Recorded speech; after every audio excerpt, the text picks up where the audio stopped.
नमस्कार मित्रांनो, आपण काल टॉपिक जो बघितला होता प्रिव्हियस लेक्चर किंवा पाठीमागील लेक्चर समसंबंध संख्यांचा, त्यामध्ये आपण 12 एक्झाम्पल जवळजवळ बघितलेली होती. आता हा 13वा क्रमांक आहे. काय आहे 13वा क्रमांक?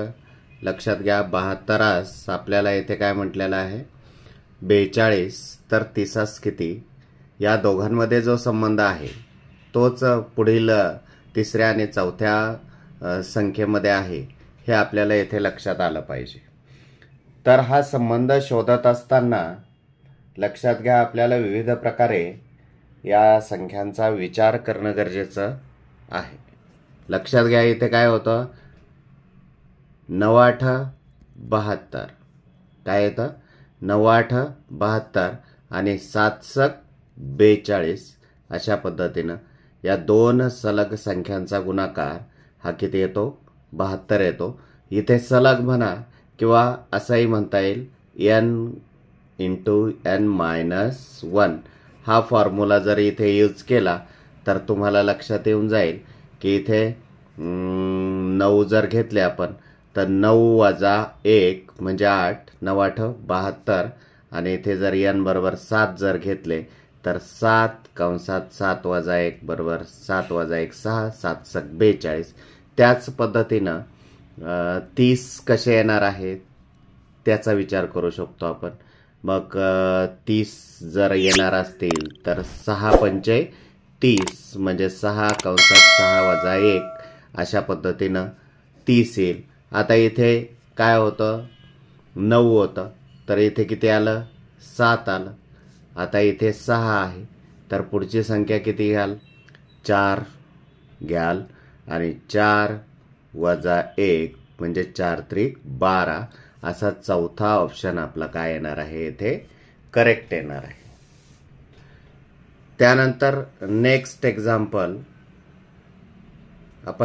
एक्झाम्पल पाहूया. पुढील एक्झाम्पल काय आहे, 14वं. पहा मग, 17 किती आहे, 58 तर 127 किती. मग या एक्झाम्पलचा जर विचार केला तर तुम्हाला काय लक्षात येत आहे, विचार करा. पूर्ण वर्ग संख्येच्या आजूबाजूला आपल्याला या संख्या दिसत आहेत. 8चा वर्ग दिसतोय आणि त्या 8च्या वर्गामध्ये किती मिळवलेले आहेत, 6 मिळवलेले आहेत बघा इथे, लक्षात घ्या. आणि तेच जर 8च्या वर्गामधून 6 वजा केले तर तुम्हाला किती मिळणार आहेत, 58 मिळणार आहेत. 6च्या वर्गामध्ये म्हणजे 8च्या वर्गामध्ये जर 6 मिळवले तर आपल्याला 70 मिळत आहेत, आणि 8च्या वर्गामधून 6 जर मायनस केले तर आपल्याला 58 मिळत आहेत. मग लक्षात घ्या काय केलेलं आहे, इथे काय केलेलं आहे, n² + 6 आणि n² - 6 अशा पद्धतीनं येथे काय केलेलं आहे, संबंध दर्शवलेला आहे. इकडे प्लस असेल तर इकडे मायनस. मग इथे तसं काही करता येईल का, पहा 127 आहेत, त्याच्या अवतीभोवतीची पूर्णवर्ग संख्या कम्प्लिटिंग स्क्वेअर नंबर कोणता आहे कम्प्लिटिंग स्क्वेअर नंबर, तर 11² आहे. लक्षात घ्या, 11² म्हणजे 121 + 6 म्हणजे 11² + 6 इज इक्वल टू व्हॉट, 127, 127 येते. मग आपल्याला आता काय करावं लागेल, 11² मधून 6 मायनस करावे लागतील, म्हणजेच 121 - 6 बरोबर 115, आणि हा सेकंड ऑप्शन इज करेक्ट येणार आहे तुमचा.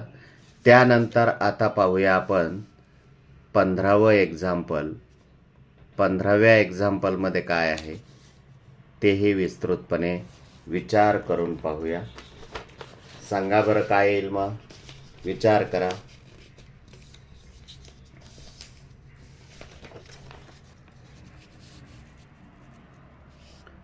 125 36 आहे. या दोघांमध्ये जो संबंध आहे तोच पुढील दोन संख्यांमध्ये आहे, एवढं लक्षात घ्यायला विसरू नका तुम्ही. मग मला सांगा या दोघांमध्ये काय संबंध असेल. हा कशाचा वर्ग दिसतोय आपल्याला? पहा तुम्ही, विचार करा, कशाचा वर्ग दिसतोय? का घन दिसतोय? हा 5चा घन दिसतोय. लक्षात घ्या, हा 5चा घन दिसतोय आणि हा 36 जो आहे तो 6चा वर्ग आहे. म्हणजेच काय केलेलं आहे, 5चा घन म्हणजे 5 क्यूब आणि नेक्स्ट काय आहे 6 स्क्वेअर. म्हणजेच असं म्हणता येईल आपल्याला n क्यूब जर असेल तर n+1 स्क्वेअर पुढचा नंबर आहे त्याच्या, यांचा दोघांचा संबंध अशा पद्धतीने आहे. तर हा 64 कशाचा क्यूब आहे? 4चा क्यूब आहे.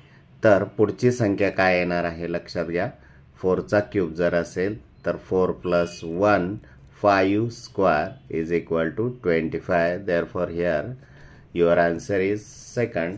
आणि तुम्हाला मी सांगितलं याआधी गोल कशा पद्धतीने सराव करायचा, आतमध्ये गोल करून घ्यायचा आणि मग अशा बरोबर कडा ॲडजस्ट करायच्या. जास्त वेळ घालवायचा नाही, आपल्याला सवय लावायची आहे राऊंड करायची सुद्धा. म्हणजेच आपल्याला वेळ राऊंड करण्यासाठी सुद्धा कमी जाणार आहे आपला. अशा पद्धतीनं आता बघूया 16th एक्झाम्पल. 16th काय आहे तर तुम्हाला लक्षात येत आहे पहा, इकडे 2345 तर 59 किती. या दोघांमध्ये जो संबंध आहे तोच पुढच्या दोघांमध्ये असेल, याचा विचार करणं गरजेचं आहे. मग विचार जर केला तर तुम्हाला लक्षात असं येईल की 23मध्ये काय मिळवलेले आहेत, 22 मिळवलेले आहेत. तेव्हा आपल्याला काय आलेले आहेत, 45 आलेले आहेत. मग तसं 59मध्ये आपल्याला 22 मिळवले तर यापैकी कोणती संख्या येते की नाही ते चेक करणं गरजेचं आहे. 9 2 11 हातचाला 1 7 1 8 81 म्हणून हा 81 असंही आपण म्हणू शकतो. इथे संबंध दर्शवलेला आहे, लक्षात घ्या. काय संबंध दर्शवलेला आहे दोघांमध्ये बघा. 23मध्ये 22 मिळवलेले आहेत तेव्हा कुठं 45 आलेले आहेत. मग तसंच 59मध्ये 22 जर मिळवले तर 81 येतात. म्हणून हे की इथे 121 दिलेले आहेत. 121 + 15 तर 232 किती असं म्हटलेलं आहे. या दोघांचा जर विचार केला तर लक्षात येते पहा, येथे या अंकांची बेरीज करा. 1 + 2 + 1 बरोबर किती 4 आणि 4चा वर्ग वजा 1 असा संदर्भ येथे लागतोय. अंकांची बेरीज 1 + 2 + 1 बरोबर 4 आणि 4चा वर्ग वजा 1 इथे हा संदर्भ लावलेला. 2019ला विचारलेले प्रश्न आहेत पहा, याच टॉपिकवर आधारित. 121 मी तुम्हाला काय सांगितलं होतं, 121 + 15 म्हणजे या दोघांमध्ये जो संबंध आहे तोच या पुढील दोन, तिसऱ्या आणि चौथ्या प्रश्नामध्ये आहे. तर या दोघांचा जर विचार केला तर तुम्हाला सांगितलं अंकांचे बेरीज जे आहे त्या बेरजेच्या वर्गातून 1 वजा केलेला आहे तेव्हा 16 आलेला आहे. पहा 1 + 2 + 1 बरोबर 4, 4चा वर्ग वजा 1 म्हणजेच 15. तसं ह्या अंकांच्या बेरजेच्या वर्गातून आपल्याला 1 वजा करायचा आहे. तर तो कसं करणार आहे, 2 + 3 5 + 2 7 आणि 7चा वर्ग 49, 49 वजा 1 बरोबर किती येणार आहे 48. आणि म्हणून पहिला ऑप्शन इज करेक्ट. आणि तुम्ही गोल पण अशा पद्धतीनं एकदम स्मूथ पद्धतीनं बाहेर न जाता अशा पद्धतीनं वर्तुळ रंगवू शकता. हा आता तुम्हाला याआधीही मी सांगितलेलं आहे बरेच वेळा की तुम्ही वर्तुळ असं टिक केलं तर चालणार नाही, ते रॉंग ठरेल. किंवा तुम्ही अशी खूण केली ते सुद्धा रॉंग ठरेल. किंवा अर्धच असं वर्तुळ रंगवलं तरी ते उत्तरग्राह्य धरलं जाणार नाहीये. याचा विचार तुम्ही केला पाहिजे.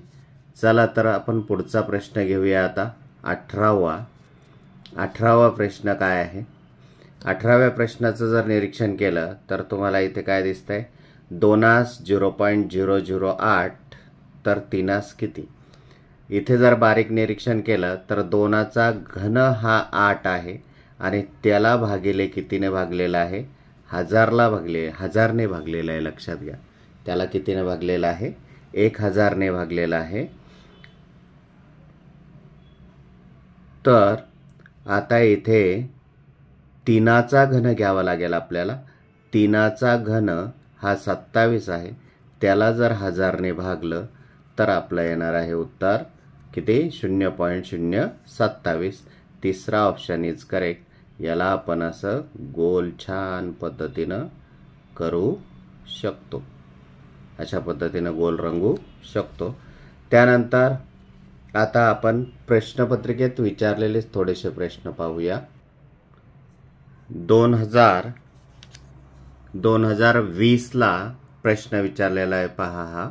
37 22 तर 42 किती असं म्हटलेलं आहे. तर याचा जर बारीक विचार केला तर तुम्हाला असं लक्षात येईल बघा, अंकांच्या गुणाकारामध्ये एक मिळवलेला आहे. 7 त्रिक 21 अधिक 1 22. तसं इथे 4 दुने 8 अधिक 1 बरोबर 9 आणि हा पर्याय कितवा आहे? तिसरा आहे. म्हणून येथे तिसरा पर्याय योग्य असेल. आता 28व्याचा जर विचार केला तर तुम्ही पहा काय मिळतंय तुम्हाला, काय लक्षात येतं येथे की 72 44 आहे. तो की 26 किती? सॉरी, 44 दुने 88 वजा 16 बरोबर किती येतात? 72 येतात. आणि 26 दुने 52, 52 वजा 16 बरोबर किती येतात? 36 येतात. म्हणून पहिला पर्याय असा येऊ शकतो. 29वा प्रश्न. चला विचार करा. 29व्या प्रश्नामध्ये काय दिसतंय तुम्हाला? बारीक जर बघितलं तर अंकांची बेरीज करा. अंकांची बेरीज किती येते? 2 अधिक 3 5 अधिक 4 9. 9चा अंकांच्या बेरजेचा वर्ग इथे आहे म्हटल्यानंतर इथे काय येणार आहे? मग अंकांच्या बेरजेचा वर्ग इथे आला पाहिजे. मग 5 अधिक 1 6 अधिक 4 बरोबर 10. 10चा वर्ग 100. म्हणून चौथा ऑप्शन इज करेक्ट. येथे कितवा ऑप्शन करेक्ट येणार आहे? चौथा ऑप्शन करेक्ट येणार आहे. त्यानंतर 30वा प्रश्न. 30व्या प्रश्नाचा जर विचार केला तर 31 52 तर 72 किती असं म्हटलेलं आहे. चला तर विचार करा. विचार जर केला तर तुमच्या असं लक्षात येईल की अंकाला एका विशिष्ट संख्येनं गुणलेला आहे. अंकांच्या बेरजेला एका विशिष्ट संख्येनं गुणलेला आहे. पहा, 3 आणि 1 4 13 चौक 52. 3 आणि 1 4 आणि 13ने गुणलेलं आहे. अंकांच्या बेरजेला 13ने गुणलेलं आहे. इथे अंकांची बेरीज करा. 7 आणि 2 9 आणि त्याला 13ने गुणा. 13 9 117. म्हणून फर्स्ट ऑप्शन इज करेक्ट. लक्षात घ्या. अशा पद्धतीनं आपण प्रश्नपत्रिकेत विचारलेले प्रश्न त्यांचं विश्लेषण बघितलेलं आहे. या टाईपच्या याच्यामध्ये आणखी काही एक्झाम्पल्स पाहूयात. 2021ला विचारलेले प्रश्न आहेत पहा. पहिला प्रश्न 16 63 तर किती संख्या येईल? 35 असं विचारलेलं आहे. तिसरी संख्या इथे विचारलेली आहे. मग आता तिसरी संख्या कशी काढणार? तर बारीक जर विचार केला तर येथे तुम्हाला लक्षात येईल की अंकांच्या बेरजेला क्रमवार विषम संख्येनं गुणलेला आहे. पहा, अंकांची बेरीज करा. 1 अधिक 6 7. 7 नंतर येणारी क्रमवार विषम नैसर्गिक संख्या 9 आहे आणि यांचा गुणाकार 7 9 63 आलेला आहे. मग आता इथे 35 हा काय आहे? क्रमवार विषम संख्यांचा गुणाकार आलेला आहे. मग अंकांची बेरीज पहा. इथे जी संख्या येणार आहे ना, तिच्या अंकांच्या बेरजेला बेरजेनंतर क्रमवार येणारी विषम संख्या असं म्हटलेलं आहे. बघा 1 अधिक 6 बरोबर 7 आणि 7 नंतर येणारी पहिली विषम संख्या 9 यांचा गुणाकार 63 आहे. म्हणजे इथे जी संख्या येणार आहे तिच्या अंकांची बेरीज विषम संख्या येते, एवढं आपल्या डोक्यात आलं पाहिजे. मग 1 अधिक 0 1, त्याच्यानंतर येणारी 2, 3 नंतर येणारी क्रमवार 5, 3 5 15, ही सुद्धा येऊ शकत नाही. 1 अधिक 4 5, 5 नंतर येणारी 7, 7 5 35, म्हणजे ही येऊ शकते 14. पहा 1 अधिक 4 बरोबर 5 आणि 5 नंतर क्रमवार विषम नैसर्गिक संख्या येणारी 7 आणि 7 5 35. अशा पद्धतीनं हा सेकंड ऑप्शन सुद्धा करेक्ट येणार आहे. आता 36वा जर एक्झाम्पल बघितलं, म्हणजे 2021 विचारलेलं NMS साठी, यांचा जर विचार केला तर 343 आणि 100 काहीतरी पूर्णवर्ग किंवा पूर्ण घनसंख्या दिसत आहेत. मग जर बारीक जर व्यवस्थित बघितलं तर 7चा घन आणि 10चा वर्ग आहे. 7चा घन किती आहे? पूर्ण घन आणि पूर्ण वर्ग संख्या असं आपण म्हणू शकतो. 7चा घन आणि हा काय आहे? 10चा वर्ग आहे. तसंच हा कशाचा घन आहे रे?